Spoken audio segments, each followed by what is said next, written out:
Everyone. Okay. Once again, thank you very much po sa akin. Yung napakadali po. Si Ma'am Dave. Okay. At the same time, yung ating pong OPP speaker, si Sir Sam Negro, na kung saan, just to imagine, 6 months pa lang po siya, pero ang galing po niya mag-OPP.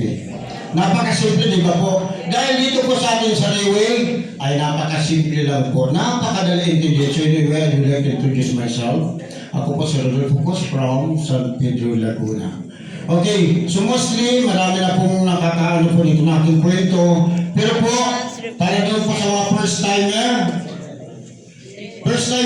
wala na yata, ang dami. Okay, for first timer, okay. And at the same time, ina-acknowledge ko po lahat ng mga privilege. Saan ba? Yung ating po mga Super Pegasus. Okay, para po sa inyo lahat. Gayon, 2 star, 3 star, 1 star, at lahat po ng mga leaders.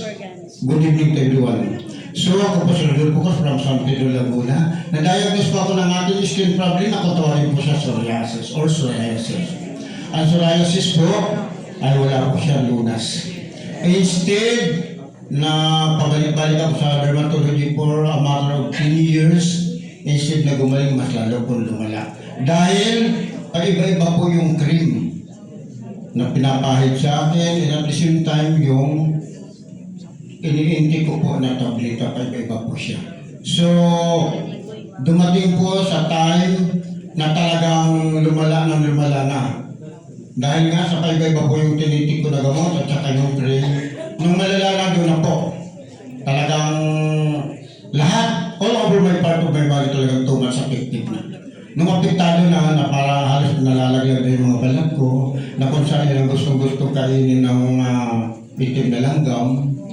So, halos konting hangin lang, binigyan na ako, dubli na po yung aking jacket. So, nung time na yon, talagang doon ko na na-feel na talagang sabi ko, wow, ito na ang pinakahuling sandali ng buhay ko.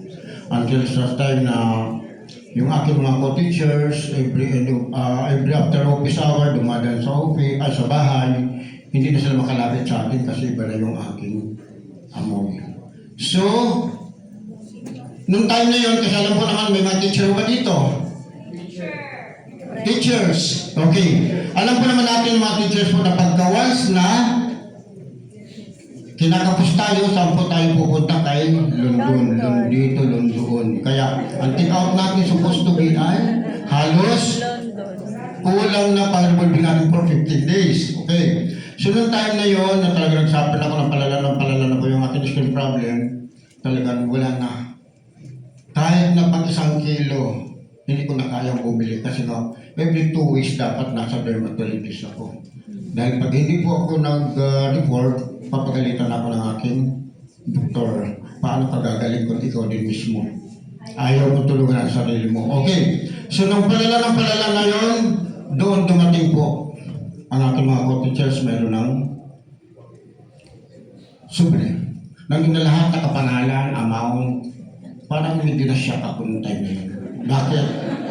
So, doon ko na-feel na talagang buhay pa ako. Ayun na. Pero hindi naman po ganun sa linisip niyo, tulong. So, noong time na yun, doon po pinag-alala sa akin ng 40 placenta. So, siyempre may kamahalan, hindi umabot yung makapal na sobre na yun, na kung saan ay andun lahat na kapangalan, pati amount, lahat. Aming director, principals, lahat ng mga staff, ultimo po mga janitor, mayroon pong pangalan doon amount.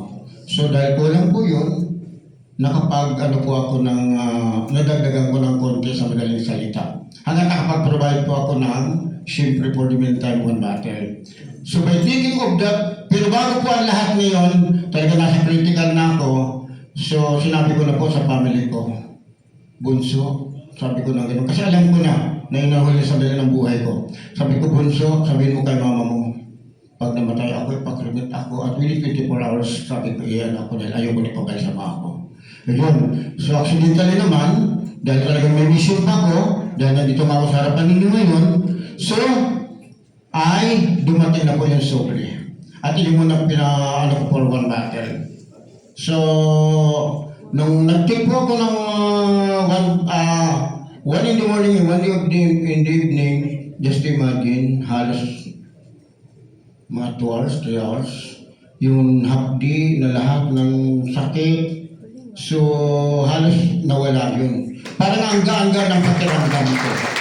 So, to me, it's very, ano ko lang po kasi dati talaga pag nagsishare ako talaga natatatsa ko. Pero ngayon dinadaan ko na lang sa, parang kwento lang. Kasi kwento talaga. So, by taking of our all life is supporting Placenta in this time, 50% recovery ako. 3 months time, 100% recovery ako in my psoriasis. So after that, lumipas ang 2 taon. Siyempre, kalmang din ako kung saan nakakarating ako. At na-recognize ako sa Kuala Lumpur, sa Diamond 2 Star, hanggang na Diamond 2 Star pa rin. So siyempre, kumpiyansa tayo. Kasi bakit? Ito po, ang ating oral essential for the kasi ito po ay 6 months. Hindi po ito magic. Nakumo, nakarecover na tayo at talagang kalmang din na tayo. Ngunit ang ating katawan o ang ating kalusugan na hindi po natin kontrolado. After 2 years, so parang pakiramdam ko tumutulong yung aking tumutulong ng sipon pag singa ko ng ganang dugo. So, siyempre, kaya napapasalamat ako sa kaya ilit pa ako Ma'am Helen doon. Talagang kung tawagin ko sa isang laro ng mga eagle talaga. Sabi ko, ma'am, naka-experience na po ba kayo ng ganitong ano po na parang akala ko sinisipan ako pag singa ko ay dugo, sariwang dugo. Ganun. Nung simula pinabayaan ko, pero nung ano na siya, tumawag ako kay Ma'am Helen. Sabi ni Ma'am Helen, relax ka lang, huwag kang ma-stress. So, ang akala ko ganun lang ang kwento. Kaya maling akala pala yun. So pag habang nag-uusap kami ng Ma'am Helen, kasi medyo mga alas 5 na ng hapon ng time na yun, that was February 4, 2025, ayun na. Hawak kong kaliwa ko, tapos nalaglag na yung cellphone ko, sigaw na si Ma'am Helen. Ito malakas. Dinampot ko at tuloy ang aming ni Ma'am Helen. Sabi ko, Ma'am Helen, ano na ba ito nangyari? Sabi sa akin, sumisigaw na siya. Dahil dumating ang misis ko, hindi na alam na misis ko nang gagawin. Yung pala tabingin na itong ipikal na aking bunganga, and at the same time, wala na pala lakas yung aking kaliwa. Pagsugod sa akin sa ospital, kasi nawagan yung pinsa ng misis ko, kasi ang misis ko din na nagpapanik na siya, ay dinala ko sa ospital. Pagdating ko pa sa ospital, that was February 4, 2025, ay dineclare na pa ako ng cholesterol. 241/181 ang aking pong ang aking pong bibig, grabe. Full stroke na po. So, doon time na yun, ang sabi sa akin ng doktor, huwag daw ako malikot kasi kung malikot ako baka yun na daw ang aking pinakahalusan ng buhay. Hindi naman ako makapaniwala, bakit? Wala naman ako nararamdaman. Hindi naman sumakit ang ulo, hindi naman ako nahihilo. So ngayon, ang ginawa ngayon ng doktor, kasi pag mga ganun palang time, na 241/189, talagang full stroke yun. Ang ginawa sa akin ng doktor, sabi na ganun, umiti ka. Ang ginawa ko naman, sabi ko, napicturean pala ako, ang pangit-pangit ko na pala. Kasi pangit naman talaga ako. So, bakit? Kasi pakiramdam ko kasi, gusto na ang diwa ko. Yun pala, pag ganun nakataas ang bibig mo, blanco na pala yun.